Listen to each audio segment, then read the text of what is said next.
사랑하는 서연의 성도 여러분, 소아시아 7교회 이제 오늘이 마지막 강해입니다. 마지막으로 라오디게아 교회를 향하여서 주님이 말씀하시고 계십니다. 여러분은 이 7개 교회 중에 어디를 가장 많이 닮았습니까? 어떤 분은 에베소 교회도 있고, 근데 동시에 4대 교회도 빌라델피아 교회도 나는 비슷한 것 같다, 난 참 많이 닮았다, 이렇게 이야기하시는 분들도 계시는데, 우리는 인생을 살아가면서 어쩌면은 7개의 교회의 모습들을 다 형태별로, 시간별로 경험하게 될 수도 있습니다. 그래서 우리는 하나님의 말씀을 듣고 우리 자신을 돌아보고 분별하고 또 주께서 원하는 자리로 나아갈 필요가 있다는 것이죠. 오늘은 예수님께서 마지막 7번째 소아시아 7번째 교회였던 라오디게아 교회를 향하여 이렇게 편지합니다. 우리 라오디게아 지역을 한번 보여주실까요? 네, 여러분 다시 한번 볼까요? 사도 요한이 지금 하나님의 말씀을 받고 있는 곳이 반모섬, 첫 번째 편지가 에베소, 이렇게 쭉 올라가서 여러분이 보시기에 이제 왼쪽으로 쭉 내려오는 거죠. 삭간 모양으로. 에베소를 지나 서머나 위에 있는 버가모에서 이제 틀어서 좌측으로 이제 사선으로 쭉 내려오면 두아디라, 그 다음에 사대, 그 다음에 빌라델피아, 그리고 오늘 우리가 살펴보는 라오디게아, 점이 7개가 있습니다. 소아시아 7개는 각각의 이 특징들이 이 땅에 존재하는 모든 교회의 특징을 나타낸다고 할 수 있습니다. 여러분 한번 눈을 들어서 지도를 쭉 보십시오.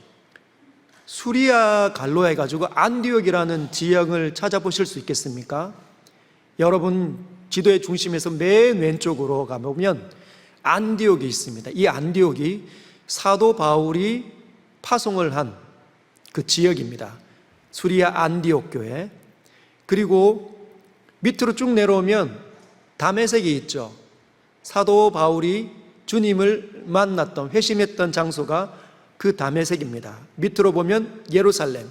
혹시 여러분 고린도, 아테네와 고린도가 어디 있는지 찾아보시겠습니까?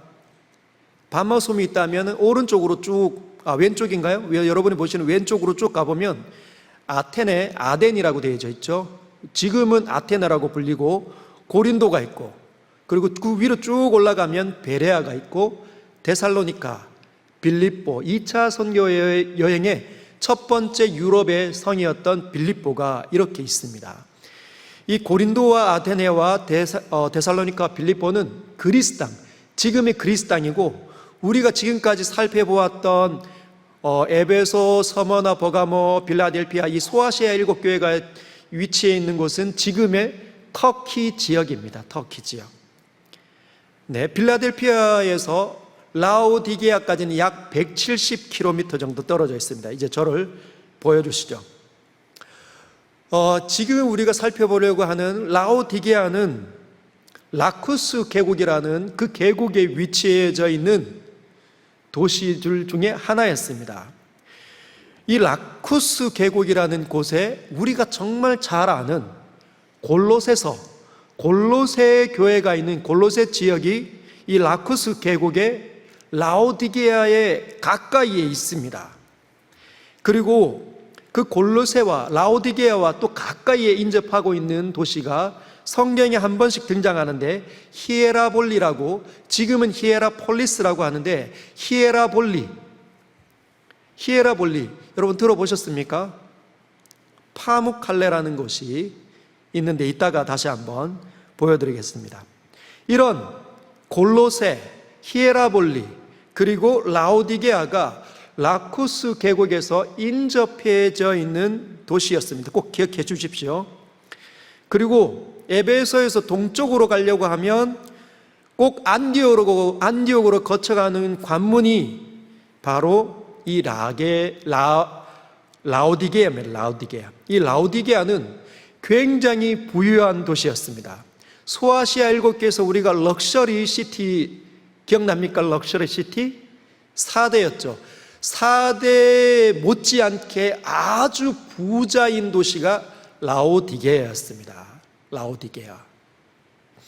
여러분, 이 라오디게아는 지금 요한계시록에 쓰여질 이 당시에서 4,000년 전에 거슬러 올라가면 살았던 아리스토텔레스, 여러분 들어보셨죠? 철학자 아리스토텔레스가 살던 시대부터 있었던 안과에 관한 의과대학이 있었습니다.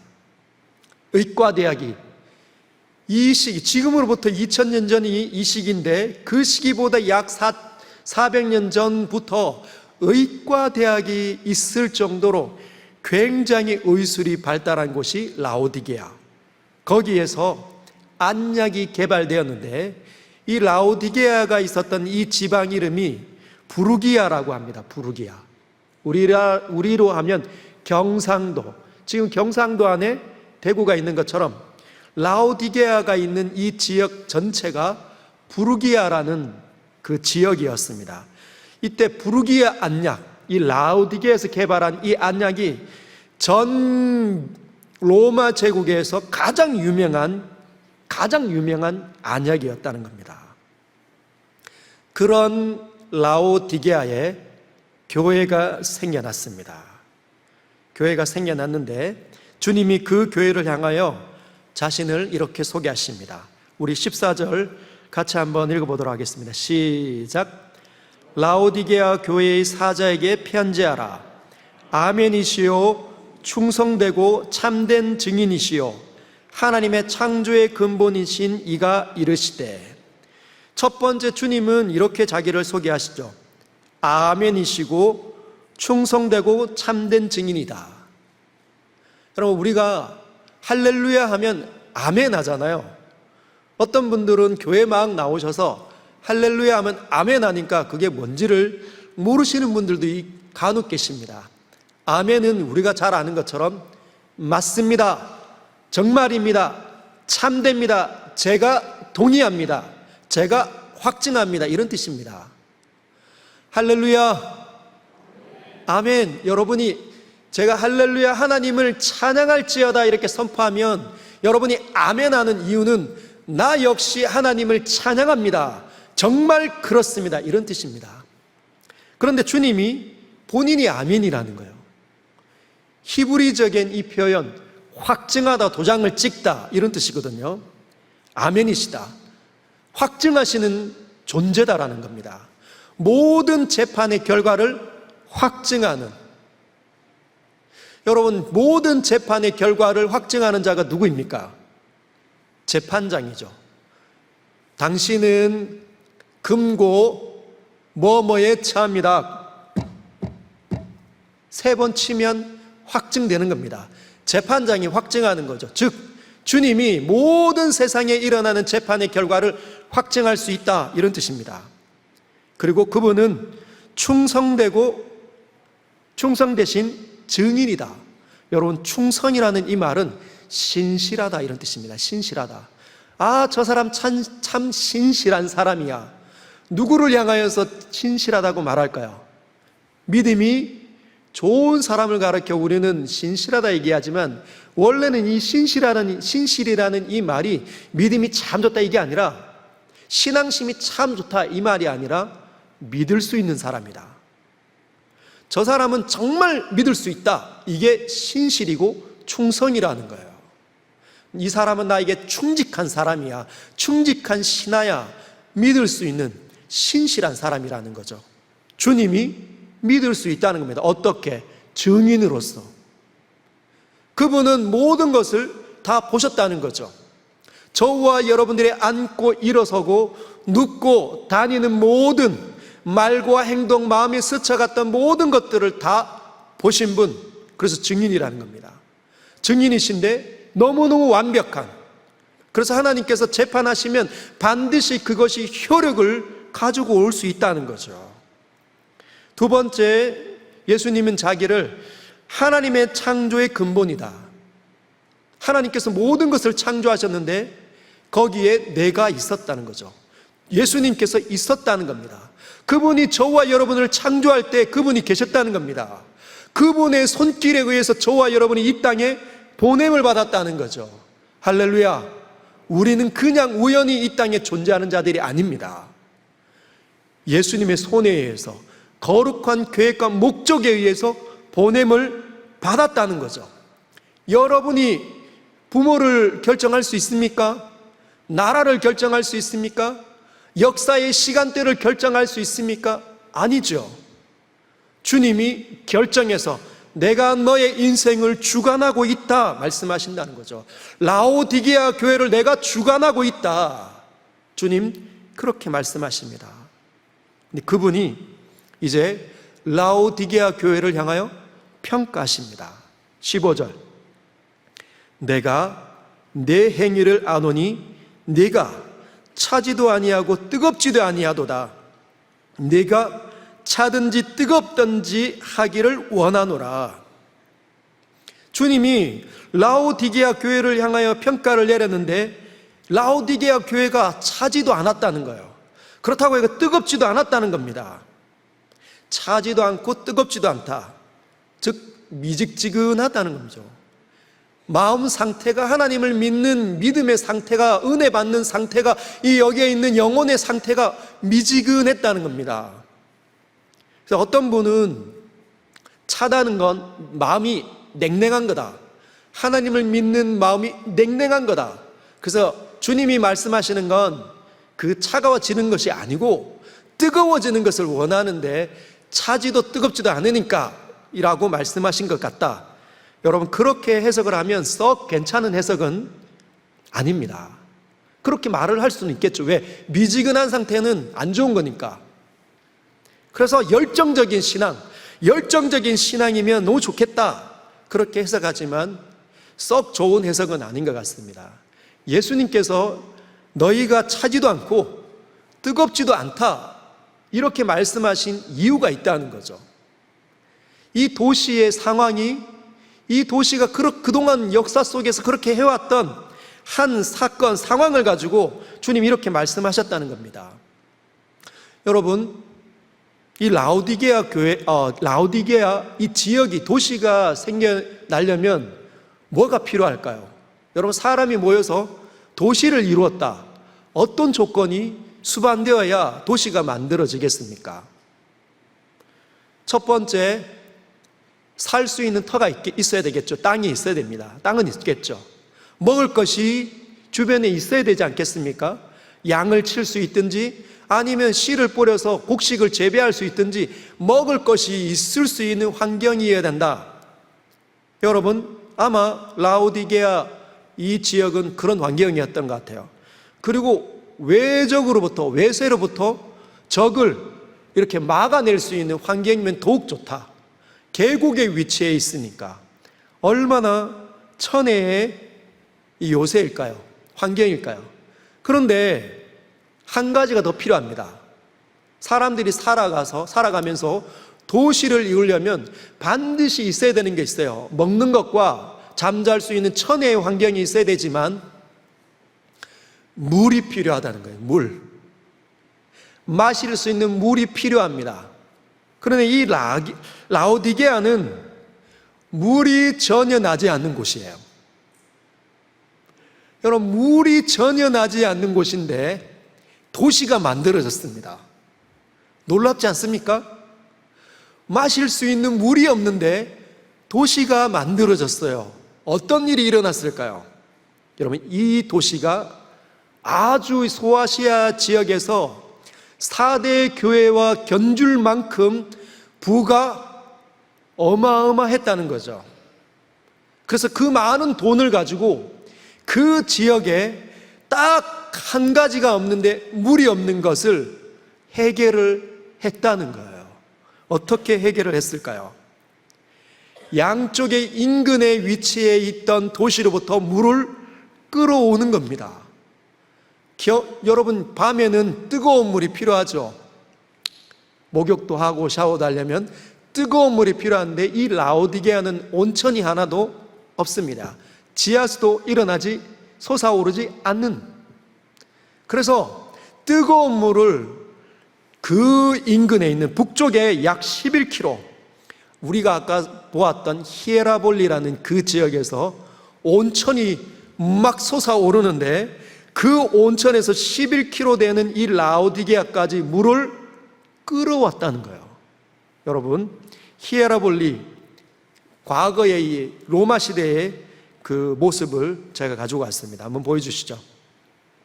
여러분 보입니까? 이것이 라오디게아에서 약 북쪽으로 위쪽에 11km 정도 떨어져 있는 히에라볼리라는 곳입니다. 성경에도 간혹 등장합니다. 이 히에라볼리에 보면 여러분 도시가 쫙 있지 않습니까? 언덕 위에, 마치 산 그 정상 위쪽에. 그러나 여러분 보시기에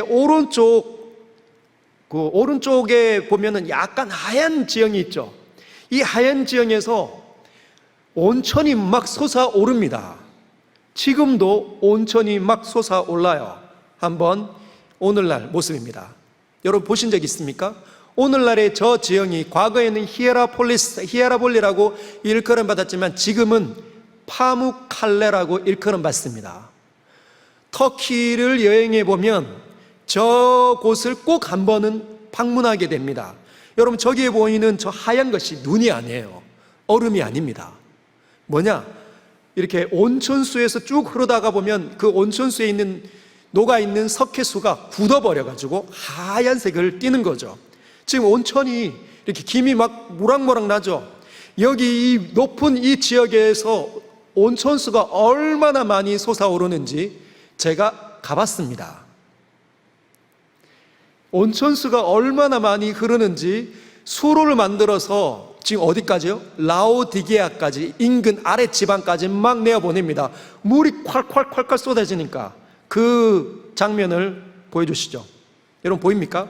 이 하얀 것이 전부 다 석회 가루가 굳어있는, 그래서 저 온천수가 매일 저만큼 막 매 순간마다 콸콸 쏟아져 내려옵니다. 어디까지? 라오디게아까지. 이제 저를 보여주시죠. 여러분 라오디게아까지 막 흐르는 동안 그 뜨거웠던, 저도 거기에 발을 한번 담궈본 적이 있습니다. 뜨뜻하더라고요. 그런데 그 온천수가 콸콸 흐르면서 돈이 엄청 많은 이 라오디게아 이 도시의 사람들을 사서 공사를 해서 자기네까지 이렇게 이르도록 만들었는데, 오는 동안 이 뜨거운 물이 미지근해지는 겁니다. 미지근해지는 거죠. 근데 이 물을 마실 수는 없다는 겁니다. 왜? 석회수니까. 먹으면 구토가 난다는 거죠. 그러면 어떤 물을 마실 수 있을까요? 이 물은 저녁에 목욕을 하거나 또는 무언가 그릇을 씻거나 여러 가지 것들을 하는데, 빨래를 하는 데 도움이 될 수 있지만 마실 수는 없으니까 어디에서 물을 끌어왔을까요? 제가 초반에 말씀드린 것처럼 라오디게아 이 지역의 인근에 골로새가 있습니다. 라쿠스 이 계곡에 히에라볼리, 라오디게아, 그 다음에 골로새가 있다는 거죠. 여러분 이 골로새에서는 지하수가 솟아나옵니다. 지하수가 뚫려서 늘 솟아나오는 거죠. 시원한, 아주 시원한, 여러분 이 지형이, 터키 지역이 얼마나 더운지 몰라요. 그런데 이 낮에 이 시원한 지하수 그늘에서 한 잔 들이키면 그 열기를 다 씻어낼 수 있을 만큼 아주 청량감이 솟아오르는 겁니다. 그래서 골로새에서 16km 라오디게아까지 그 시원한 물을 끌어온다는 거예요. 그 유적지가 남아 있습니다. 한번 보여주시죠. 보여주십니까? 여러분 저 돌을 깎았는지 뭘 갖다가 발랐는지 모르겠지만은 그 지형부터 물이 흐를 수 있도록 얼마나 16km를 공사할 수 있을 만큼 어마어마한 재력이 라오디게아에 있다는 거예요. 네, 주님이 이렇게 그들의 이 상황을 가지고 빗대어서 설명을 하신 겁니다. 여러분 찬물이 16km 오르는 동안 이게 시원한 물이 미지근해지는 거죠. 뜨끈뜨끈한 온천수가 미지근해지는 그걸 지금 주님이 빗대어서 그들에게 말하는 겁니다. 그들이 늘상 하는 말이죠. 좀 시원한 물 좀 마셨으면 좋겠다. 우리도 좀 골로새서처럼 이렇게 생수가 막 정말 온몸이 막 시릴 만큼, 이 더위를 물리칠 만큼 그런 시원한 물 좀 먹었으면 좋겠다. 우리도 정말 히에라볼리의 그 온천수 뜨끈뜨끈한 것처럼 이 밤에 몸 발 한번 그렇게 뜨끈뜨끈하게 한번 담가봤으면 좋겠다. 이런 말들을 그들이 하고 다녔다는 겁니다. 그들이 늘상 불평했던 그 말을 가지고 그 라오디게아를 진단을 내린 거죠. 너희도 지금 똑같다. 너희가 지금 불평하는 그것 너희 안에 있는지 왜 모르느냐. 주님이 말씀하시는 겁니다. 다시 말하면 마지막 심판대 앞에서 참되시고 충성된 증인이신 그 예수님께서 아멘으로 너희 내가 다 보았는데 너희에게 최초에 일어날 때 하나님을 어떻게 만났는지, 내가 너희들을 선택했을 때 나의 십자가 은혜가 주어졌을 때 너희가 얼마나 감격했는지 나는 다 보았는데 지금 이 시간이 흐르는 동안 다 변질 되었구나, 미지근해졌구나, 열정이 하나도 없구나, 내 이렇게 타는 이 갈증을 식혀줄 만한 상황이 전혀 없구나. 주님이 다 보셨다는 겁니다. 아멘으로 확증하신다는 거죠. 그래서 주님이 이렇게 재판을 내리십니다. 네가 16절에 네가 이같이 미지근하여 뜨겁지도 아니하고 차지도 아니하니 내 입에서 너를 토하여 버리리라. 재판 결과를 내리신다는 겁니다. 여러분, 사실 이 라오디게아 이 교회는 지금 이 처음부터 이런 교회가 아니었어요. 지금은 예수님의 평가를 받으면서 미지근한, 시원한 냉수가 미지근해지기도 하고 뜨거웠던 온천수가 미지근해지기는 정말 미직지근한 이런 상태에 이르렀지만 처음에는 이 교회는 달랐습니다. 라오디게아 주변에 골로새가 있죠. 그 골로새 사도 바울이 약 지금부터 30년 전, 우리가 사는 이곳 아닙니다. 이 편지가 요한계시록이 쓰여질 이 당시로부터 30년 전에 사도 바울이 골로새 교회를 향해서 편지를 내립니다. 편지를 쓰죠. 그 골로새서 4장 13절과 16절 같이 한번 읽어볼까요? 시작. 그가 너희와 라오디게아에 있는 자들과 히에라볼리에 있는 자들을 위하여 많이 수고하는 것을 내가 증언하노라. 자, 잠깐만 앞으로. 여기 보면 라오디게아와 히에라볼리에 하나님의 말씀에 맡은 사람들이 많이 수고하고 있었다는 겁니다. 사도 바울이 살았던 그 시절에 이미 라오디게아와 히에라볼리 그리고 골로새에 하나님 말씀을 갖고 사역자들이 많이 살았다는 거죠. 그 다음 절 16절 이 편지를 너희에게서 읽은 후에, 여기 너희는 골로새입니다. 이 편지를 골로새에게서 읽은 후에 라오디게아인의 교회에게도 읽게 하고 또 라오디게아로부터 오는 편지를 너희도 읽으라. 라오디게아 편지는 이미 분실되었지만 사도 바울이 라오디게아까지 편지를 썼다는 것입니다. 서로 돌려보며 읽으라는 거죠. 하나님의 메시지를 들으라는 겁니다. 즉 열정과 특심이 있었던 교회가 라오디게아였다는 거예요. 그런데 이 교회가 이제는 뜨끈뜨끈한 게 아니라 시원한 냉수 같은 것이 아니라 미직지근한, 이것도 아니고 저것도 아닌 열정과 헌신이 약해져 버린 그런 교회가 되었습니다. 왜 그렇게 되었을까요? 17절에 주님이 이유를 밝히십니다. 우리 같이 한번 읽어보도록 하겠습니다. 시작. 네가 말하기를 나는 부자라 부여하여 부족한 것이 없다나 내 곤고한 것과 가련한 것과 가난한 것과 눈먼 것과 벌거벗은 것을 알지 못하는도다. 라오디게아 교회가 너무 자만했다는 겁니다. 너무 교만했다는 거죠. 우리는 부자야. 정말 이렇게 먹을 수 있는, 마실 수 있는 물이 없음에도 불구하고 이런 아름다운 도시가 생겨났다면, 그것도 부자 도시로 여전히 명성을 떨칠 수 있다면 이 사람들이 얼마나 자만심이 컸을까요? 우리는 부자야, 부족한 게 없어, 남에게 기댈 필요가 없다는 겁니다. 여러분, 하나님께서 제일 싫어하는 것이 바로 교만입니다. 교만. 하나님을 인정하지 않는 것을 교만으로 하나님이 여기십니다. 하나님께서 우리를 이 땅에 보내셨는데 교만한 사람은 자기 인생을 늘 탓하는 거죠. 나는 내 인생 진짜 억울하다. 왜 우리 부모님 같은 사람 만나가지고, 왜 나는 이런 시대를 만나서, 나는 왜 이 대한민국에 태어나서.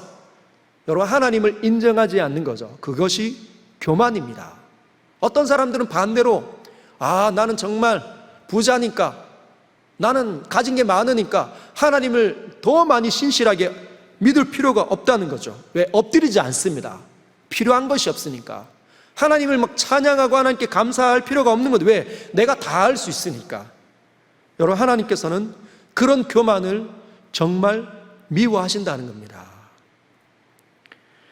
내가 이룬 것, 내가 가진 것, 이것을 가지고 우리가 뿌듯해하는 거 하나님 기뻐하시지만, 자기를 만족하며 자기밖에 없고 자기 안으로 함몰되어서 이기적인 사람으로 변해가는, 고집스럽고 외골수 같은 사람으로 변해가는 거 하나님 절대로 기뻐하지 않는다는 거죠. 하나님은 겸손해지시기를 원한다는 겁니다. 내가 진짜 열심히 노력해서 정말 뼈가 빠지도록 일해서 이루었지만, 피땀 흘려서 무언가를 만들어냈지만, 이 상황 속에 하나님을 기억하는 사람들이 생겨나서 말하는 것, 행동하는 것을 주님 보고 싶어 한다는 겁니다. 그래, 여러분, 저를 칭찬하지 마십시오. 저는 아무것도 아닙니다. 하나님께서 함께 해주시지 않았으면 저에게 이 일이 일어나지 않았습니다. 자기가 열심히 노력했는데, 자기가 최선을 다해서 사업체를 일궈냈는데도 불구하고 그 모든 공로를 역사하시고 함께 하신 하나님께 돌려드리는 겁니다. 여러분, 그런 사람은 감사하며 찬양한 일을 중단하지 않고 자신의 물질을 자기만을 위해서 쓰는 사람으로 전락되지 않습니다. 약한 자들을 보고 그들을 섬기는데 자신의 물질을 기꺼이 나누고 쓴다는 거죠. 그러나 여러분, 이 라오디게아 교회는 그렇지 않았다는 거예요. 자신이 가지고 있는 그 물질 때문에 오로지 자신에게만, 나만 억울하고 나만 잘 돼 있고, 그래서 교만해져 있다는 겁니다. 그래서 주님은 그들의 영적인 실체에 대해서 이렇게 평가하시는 거죠. MRI를 쫙 투과해 보니까 너희들은 이런 상태다. 내 곤고한 것과 가련한 것과 가난한 것과 눈먼 것과 벌거벗은 것, 너는 곤고한 자야. 너는 아무것도 가지고 있지 않아. 고통이 늘 뒤따르고 있는지 왜 모르냐. 너는 가련해. 너는 가장 불쌍한 사람이야. 그리고 너는 아무것도 없는, 부족한 것이 없는 게 아니라 아무것도 없는 절대적인 가난함이야. 그리고 너는 눈이 멀어 있어. 아무것도 보지 못해. 한치 앞에 있는 너의 미래도 너는 알 수가 없는 자라는 거야. 너는 벌거벗어 있다. 수치가 드러나 있는데도 너는 그걸 깨닫지 못하고 있다. 여러분, 5가지를 열거하고 계십니다. 곤고한 것과 가련한 것과 가난한 것과 눈먼 것과 벌거벗은 것, 총체적인 난관이 너에게 있다는 겁니다. 그래서 주님은 해결책으로 18절을 제시하십니다. 내가 너를 권하노니 내게서 불로 연단한 금을 사서 부유하게 하고 흰옷을 사서 입어 벌거벗은 수치를 보이지 않게 하고 안약을 사서 눈에 발라 보게 하라. 여러분, 이 3가지는 이 라오디게아에 풍부했던 것을 가지고 빗대어서 설명한 겁니다. 금, 돈이 얼마나 많은지 사도교회처럼 10가지 손가락에 막 금가락지, 사파이어, 다이아, 진주 목걸이 막 주렁주렁 달고 있는, 그러나 그거 다 돌멩이야. 네가 진짜 필요한 금은, 네가 부자라고 할 수 있는 금은 나에게 있으니 나에게 와서 사야 돼. 주님 말씀하시는 겁니다. 흰옷, 여러분 이곳이 가장 정말 부유한 사람들이 살고 있기 때문에 최고의 옷들, 유행하는 옷들 입고 있는 겁니다. 그러나 너희들은 다 벌거벗어 있어. 흰옷을 내가 주었는데 그거 어쨌느냐? 처음 주었던 그 흰옷 다 어디 갔니? 다 뜯어져 버리고 다 낡아져 버려져 있고 지금은 수치가 드러나 있다는 겁니다. 그래서 흰옷을 나에게서 다시 사라 말씀하시는 거죠. 여러분, 흰옷을 산다, 흰옷 벌거벗어 있다, 이 말은 불신자와 같은 삶을 사는 사람들에게 던지는 주의 메시지입니다. 불신자들은 화내고 싶을 때 마음껏 화를 냅니다. 그런데 성도는 안 그렇죠. 성도가 화를 한번 내면 어떤 생각이 듭니까? 성도는 내가 그러면 안 되지. 내가 권사인데, 내가 우리 교회 서인교회 장로인데 내가 이렇게 화를 내면 안 되지. 그런 찔림 있잖아요. 그런데 이것이 흰옷이 너덜너덜해지기 시작하면 이제 그런 생각이 안 든다는 겁니다.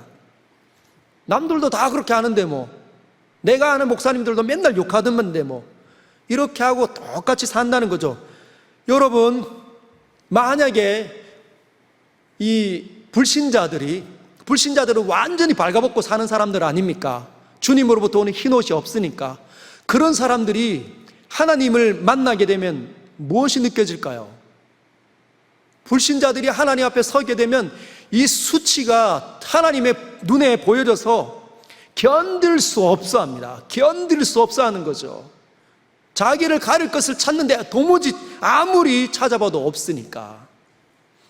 혹시 여러분 거짓말을 하다가 들켜보신 적 있습니까?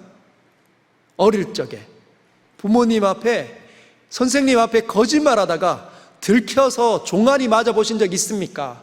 종아리 맞으면 괜찮죠. 처음에 이 거짓말이 들통이 나면 순간 이 등짝에서 이 서늘함이 막 일어나고 이 가슴에서 후끈 달아오르며 얼굴이 벌개지기 시작합니다. 그게 수치를 느끼는 거예요. 우리 안에 있는 이 기능이, 양심이 아직 살아있으니까 수치가 푹 달아오르는 거죠. 견딜 수 없습니다. 그래서 더 거짓말을 더 하게 되겠지만, 여러분, 성도라고 이름을 불리는 사람들이 하나님 앞에 불려가서 우리 안에 이 수치가 막 가려지지 못한 채 하나님 앞에 보이면 어떨까요? 어떻겠습니까? 그래서 우리는 예수님으로 다시 가서 흰옷을 사야 합니다. 예수님이 이 십자가 이 보혈로 다시 나아가서 우리의 이 더럽혀진 이 옷을 빨아야 된다는 거죠. 정결케 해야 된다는 겁니다. 그리고 또 하나 주님께서 말씀하신, 너희는 못 보고 있다. 내게서 안약을 사서 다시 보게 해라. 여러분, 영적으로 여러분 영안이 열려 있습니까? 한 번이라도 하나님께서 역사하시는 것이 어떤 느낌인지 알고 있습니까? 내 삶 속에서 주님이 나와 동행하시는 것이 느껴집니까? 그것이 영적인 영안이 열려 있다는 겁니다. 내가 기도하면 하나님 들으시는 것 같고, 내 삶 속에서 하나님 나와 동행하시는 것 같고, 내게 은혜를 베풀어 주시는 것 같고, 내가 잘못하면 하나님 야단치시는 것 같을 때 그때 영안이 열려 있는 거죠. 마치 야곱이 영안이 열렸을 때 천사가 사닥다리로 하늘과 이 땅에서 왔다 갔다 하는 것을 본 것처럼, 이사야가 성전 안으로 들어가서 영안이 열렸을 때 이 성전 안에 하나님의 영광이 가득 차 있는 것을 그가 보았지 않습니까? 여러분, 영적인 이 영안이 열려야 됩니다. 이 삶을 살아가는 동안에 하나님이 나와 함께하고 있는 이 일이 느껴지지 않는 것이 성도의 수치가 일어났다는 걸 꼭 기억하시길 바랍니다. 그래서 주님은 그런 교회를 향하여서 이렇게 말씀하시는 거죠. 19절 우리 다 같이 한번 읽겠습니다. 시작. 무릇 내가 사랑하는 자를 책망하여 징계하노니 그러므로 네가 열심을 내라, 회개하라. 이런 엉터리 같은 삶의 수준으로 떨어진 라오디게아 교회를 향하여 주님 뭐라고 말씀하시냐면, 내가 사랑하는 자를 책망한다, 내가 너희를 사랑하고 있다 말씀하십니다. 놀랍지 않습니까? 누가 우리 말을 안 듣고 내가 그렇게 선을 행했는데 내게 상처를 주고 내가 원하는 삶을 살지 않으면 끊어내버리고 싶지만, 주님은 내가 사랑한다, 내가 너를 사랑한다 말씀하십니다. 나는 너를 포기할 수 없어. 너를 왜 내가 불렀는지 알고 있느냐, 열심을 내라, 이렇게 말씀하십니다. 회개하라고 주님 말씀하십니다. 그 놀라운 회개 방식이 라오디게아는 20절에 나와 있습니다. 우리가 정말 잘 아는 구절입니다. 같이 한번 읽겠습니다. 시작. 볼지어다 내가 문 밖에 서서 두드리노니 누구든지 내 음성을 듣고 문을 열면 내가 그에게로 들어가 그와 더불어 먹고 그는 나와 더불어 먹으리라. 이 지금 저녁 식탁, 이 저녁 식탁을 아주 멋지게 차려서 누구를 초대하고 있는 장면이 여기에 지금 묘사되어져 있습니다. 누구를 초대하는 거죠? 주님을 초대하라는 겁니다. 주님을 초대했을 때 주님이 우리가 있는 이곳에 와서 그 초대되었기 때문에 초인종 누르고 또는 벨을 누르고 또는 문을 두드리고 사인을 주신다는 거죠. 문을 열면 주님이 들어온다는 겁니다. 여러분, 우리의 인생이 얼마나 귀합니까? 수많은 진귀한 주님께서 먹고 마실 만한 만찬으로 가득 차 있지 않습니까? 이런 우리의 인생의 이 저녁 식탁에 주님을 초대해야 합니다. 그런데 주님을 초대하지 않고 여러분은 누구를 초대하고 있습니까? 여러분의 인생에 누구를 지금 들여보내고 있습니까? 돈, 세상의 성공욕, 사람들, 취미, 아니면 그런 미래에 대한 불확실함, 그것 때문에 오는 염려와 두려움, 이런 것들을 여러분의 영혼 가운데, 여러분의 인격 가운데 혹시 초대하고 있지는 않는지 여러분 실체를 파악하십시오. 끊임없이 들어오려고 합니다.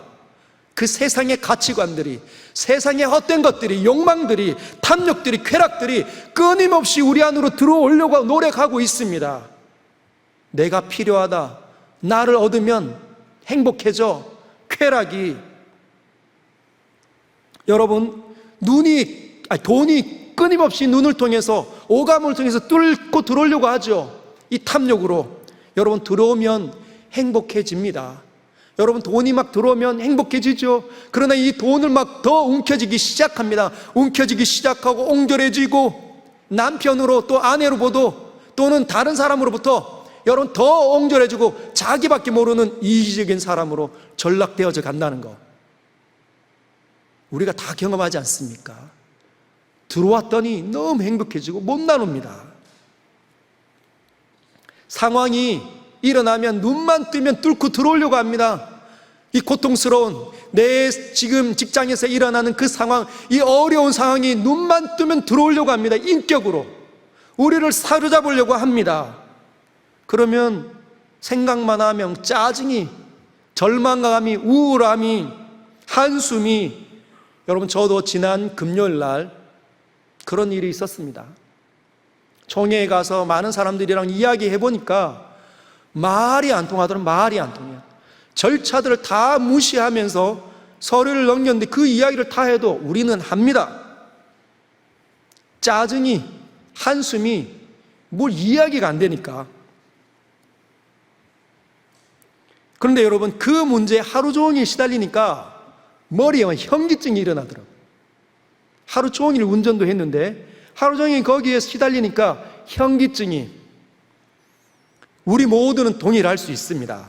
우리가 경험하는 문제에 함몰되면 끊임없이 뚫고 들어오려고 합니다. 그래서 우리의 영혼을 끌어내리려고 하는 거죠. 미지근한 상태로. 주님은 그런 것 말고 주님을 다시 초대해야 된다. 주님을 들여보내야 된다. 하나님 말씀을 다시 들어야 된다 말씀하십니다. 물론 우리는 인생을 사니까 내 삶 속에 일어나는 일들과 수많은 문제와 염려들을 잊고 살 수는 없습니다. 그러나 그것들이 잊고 살 수는 없지만 그것들이 우리의 인생에, 우리의 인격에 들어와 내 인격을 장악하도록 만들면 안 됩니다. 여러분, 우리는 우리의 이 인격을 오직 하나님께서만 오셔야 살아나고 행복하도록 지음을 받았다는 거죠. 세상의 헛된 것들이 우리를 장악하면 고통스러운 인간 본질의 이 본질적인 특성이 다 잃어버리는 상황으로 전락된다는 겁니다. 여러분, 주님은 창조의 근본이라고 라오디게아 교회를 향하여 말씀하시죠. 너를 지으신 이가 나다. 여러분, 우리는 하나님을 닮도록 창조된 사람들 아닙니까? 하나님처럼 생각하도록, 하나님처럼 행동하도록, 하나님처럼 세상을 다루어내도록 지음받은 사람들이, 그런 본질적으로 굉장히 뛰어난 자들이 저와 여러분들입니다. 끌려다니도록 지음받은 게 아니에요.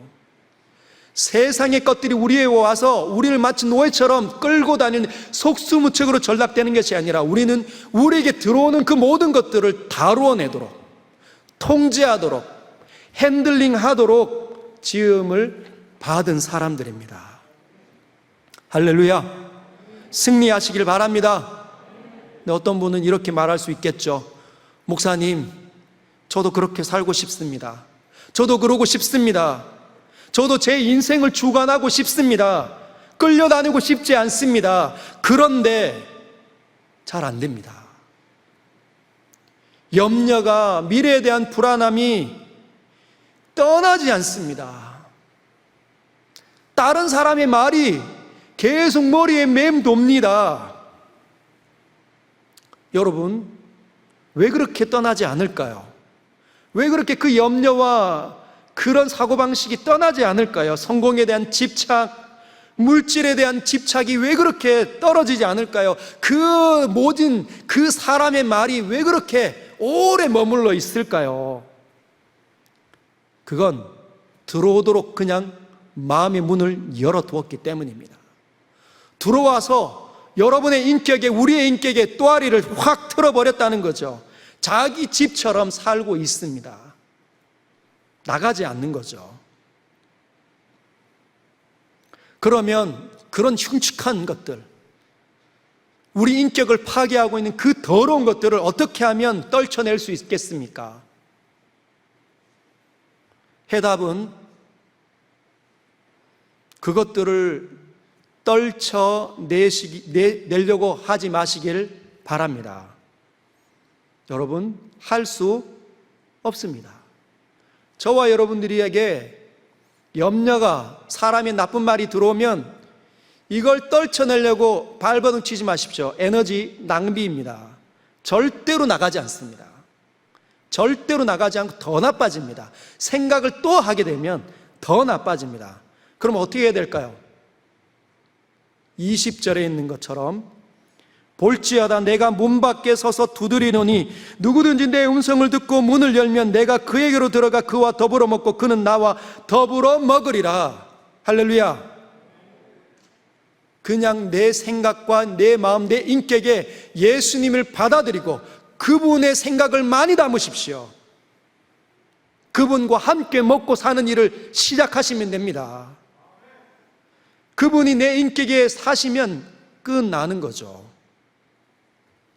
그럼에도 불구하고 주님이 우리의 인격에 친밀하게 사신다, 성령의 충만함이 일어난다, 그럼에도 불구하고 염려가 찾아올 수 있고 사람들의 모진 말이 던져질 수 있습니다. 막 뚫고 들어오려고 할 겁니다. 세상의 성공력이, 고민과 걱정과 두려움이 막 뚫고 들어오려고 할 겁니다. 주님이 우리 안에 충만하게 사신다 하더라도. 그러나 여러분, 이전과는 다른 삶이 펼쳐지는 거죠. 주님이 우리 안에 사신다면 이전 상황과는 다른 상태가 내 삶 속에 일어나게 됩니다. 이전에 만약에 그것들에 의해서 끌려다녔다면, 세상의 두려움, 걱정, 미움, 이런 것들이 우리 안에 들어와서 우리를 끌고 다녔다면, 주님이 우리 안에 사실 때 그게 두려워도 이제는 끌려다니지 않습니다. 어떻게 하는 거죠? 주님의 시각으로 그걸 보게 되는 거죠. 주님의 눈으로 그걸 분석하게 됩니다. 그게 지혜입니다. 하나님을 경외하는 자에게는 지혜와 지식을 주셨다. 여러분 잠언을 읽어보십시오.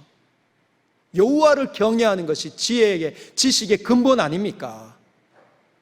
우리가 하나님께서 우리 안에 사시면 하나님의 시각으로 우리 안에 들어오는 모든 세상의 것들을, 상황들을 진단해 냅니다.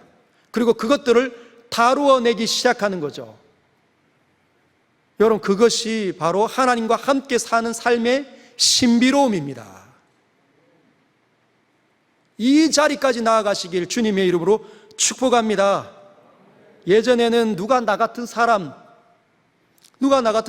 결혼하겠냐, 돈도 집안도 없는데, 세상의 사람들의 눈으로 자기를 보지 않습니까? 그런데 하나님께서 내 안에 거하시면, 내 안에 거하시는 하나님의 눈으로, 예수님의 눈으로 나를 보기 시작합니다. 하나님의 목적과 계획에 의해서 내 상황이 일어나는구나. 그분을 더욱 의지하고 무너지지 않습니다. 두려워하지 않습니다. 여전히 나에게 소리로 들려온다 하더라도 떨쳐낼 수 있는 거죠. 그것들을 해석해낼 수 있고 다루어낼 수 있는 겁니다. 사랑하는 서연의 성도 여러분, 가을이 이제 시작되었습니다. 오곡백과가 결실을 맺는 이 가을에 여러분의 영성도 결실을 맺어가시길 바랍니다. 신앙훈련학교에 지원해 주십시오. 묵상학교에 지원하시고, 이번에 교리반은 웨스트민스터 소요리 문답입니다. 여러분 지원하셔서 우리 교단에서 신뢰하는 그 웨스트민스터 신앙 고백이 어떤 건지 배워가시고, 그리고 과거에 신앙훈련학교, 묵상학교 기초반 하셨다면 빌립보서 하는 심화반으로 들어가십시오. 강사들이 준비되고 있습니다. 하나님 앞에 엎드리며 지금 준비되고 있습니다. 그리고 이제 내일 모레부터 있는 말씀 사경에 여러분 작정하시고, 한 번도 나는 빠지지 않으리라. 너희 목마른 자들아 물로 나오라. 주님, 제가 목이 마릅니다. 3일 내내 나는 목이 마릅니다. 더 부어주십시오. 더 부어주십시오. 가장 존귀한 것으로 먹여주시고 입혀 주옵소서. 하나님 살아계심을 보여주십시오. 그렇게 기도하십시오. 이것이 이기는 겁니다. 여러분 전쟁에서 지면 됩니까? 안 됩니까? 여러분 전쟁에서 지면, 내가 지금 전쟁에 나가 있는데 전쟁에서 지면 처 자식이 노예로 전락되는 겁니다. 이 나라가 잃는 거예요. 마귀와 세상의 이 수많은 것들이 우리를 사로잡지 않도록 여러분 전쟁에서 이기십시오. 주의 말씀을 가져야, 성령의 검을 가져야 이길 수 있습니다. 믿음의 방패를 들어야 막아낼 수 있다는 것 꼭 기억하십시오. 지면 안 됩니다. 오늘 본문에 이기는 그에게는 내가 내 보좌와 함께 앉게 하여 주기를 내가 이기고 아버지 보좌에 함께 앉은 것 같이 하리라. 여러분 승리하신 주님을 따라 승리하시길 주님의 이름으로 축복합니다.